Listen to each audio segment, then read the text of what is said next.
বিশ্বকাপের মঞ্চে তৈরি হয়ে উঠেছে এক রোমাঞ্চকর ম্যাচ।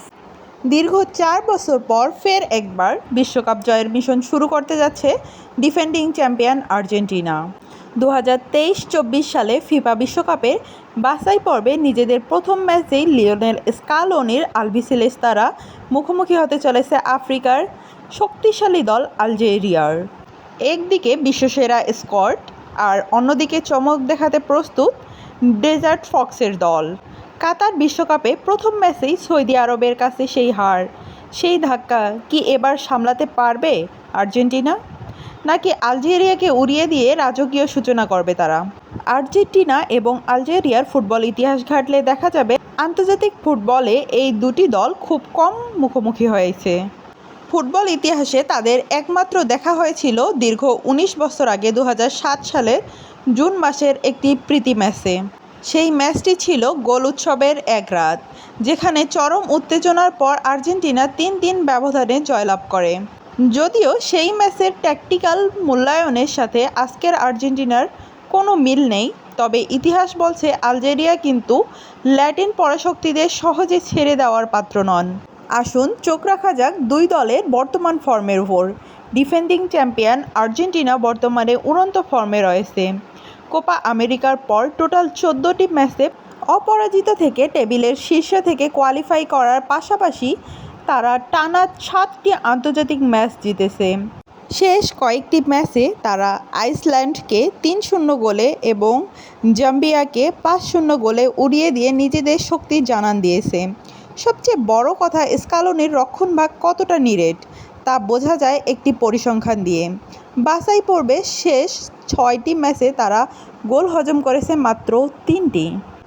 অন্যদিকে পেতকোভিচের অধীনে আলজেরিয়াও দারুণভাবে ঘুরে দাঁড়িয়েছে। ২০১৪ সালের পর এই প্রথম বিশ্বকাপে জায়গা করে নেওয়ার ডেজার্ট ফক্সেরা তাদের শেষ প্রস্তুতি ম্যাচে বলিভিয়াকে ৪-০ গোলে হারিয়েছে এবং নেদারল্যান্ডসের বিপক্ষে ১-০ গোলে দুর্দান্ত জয় পেয়েছে। ফলে মানসিকভাবে তারাও বেশ আত্মবিশ্বাসী। লিওনেল স্কালোনি সম্ভবত 4-3-3 ফরমেশনে দলকে খেলাবেন। ফার্নান্দেস এবং অ্যালেক্সিস ম্যাক অ্যালিস্টার মাঝপথে গতি ও পজিশন নিয়ন্ত্রণ করবে। আক্রমণে লিওনেল মেসির ক্রিয়েটিভিটি সাথে হুইলিয়ান আলভারেজ এবং লাউতারো মার্টিনেসের গতি আলজেরিয়ার ডিফেন্সকে ব্যস্ত রাখবে। আর্জেন্টিনা যেমন পজিশন ধরে রেখে খেলতে ভালোবাসে, তেমনি দ্রুত পজিশনে কাউন্টার অ্যাটাক করতেও তারা সমানভাবে বিপজ্জনক।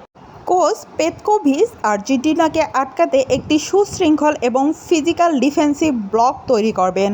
অভিজ্ঞ ডিফেন্ডার ইসা মান্দির উপর থাকবে আর্জেন্টিনার আক্রমণভাগ ঠেকানোর বড় দায়িত্ব। আলজেরিয়ার মূল অস্ত্র হতে যাচ্ছে উইঙ্গার রিয়াদ মাহরেজের অভিজ্ঞতা এবং তরুণ তুর্কি ইব্রাহিম মাজারের গতি ল্যাটিন ডিফেন্স ফাটল ধরাতে পারে।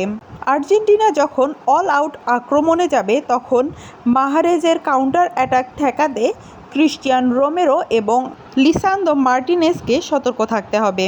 কাগজে কলমে এবং শক্তির বিচারে আর্জেন্টিনা এই ম্যাচে পরিষ্কারভাবে এগিয়ে।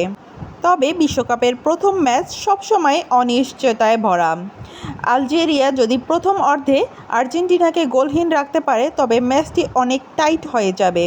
ফুটবল বিশেষজ্ঞদের মতে আর্জেন্টিনা ম্যাচটি নিয়ন্ত্রণ করবে এবং শেষ পর্যন্ত ২-০ বা ২-১ ব্যবধানে জয় নিয়ে মাঠ ছাড়তে পারে। চলুন এক নজরে দেখে নেওয়া যাক কাতার সিটির এই মহারণে কোচ কেমন সম্ভাব্য একাদশ মাঠে নামাতে পারেন। বিশ্ব চ্যাম্পিয়ন আর্জেন্টিনা গোলপোস্টের নিচে যথারীতি দেওয়াল হয়ে থাকবেন এমিলিয়ানো মার্টিনেজ। রক্ষণভাগে Nahuel Molina, Cristian Romero, Lisandro Martinez এবং নিকোলাস ট্যালিয়াফিকোকে দেখার সম্ভাবনা সবচেয়ে বেশি।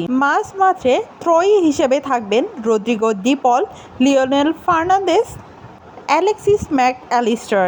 আর আক্রমণভাগে লিওনেল মেসির সাথে লেফট উইঙ্গে ডি মারিয়ার অভাব পূরণ করতে দেখা যেতে পারে নিকোলাস গঞ্জালেসকে এবং সেন্ট্রাল স্ট্রাইকার হিসেবে শুরুতে থাকতে পারে দুর্দান্ত ফর্মে থাকা লাউতারো মার্টিনেজ। আপনার কি মনে হয়, লিওনেল মেসি কি গোল করতে পারবেন এই ম্যাচে, নাকি আলজেরিয়া ঘটিয়ে দেবে বিশ্বকাপের প্রথম বড় অঘটন? আপনার প্রেডিকশন এখনই কমেন্ট বক্সে লিখে জানান। ধন্যবাদ এতক্ষণ সঙ্গে থাকার জন্য।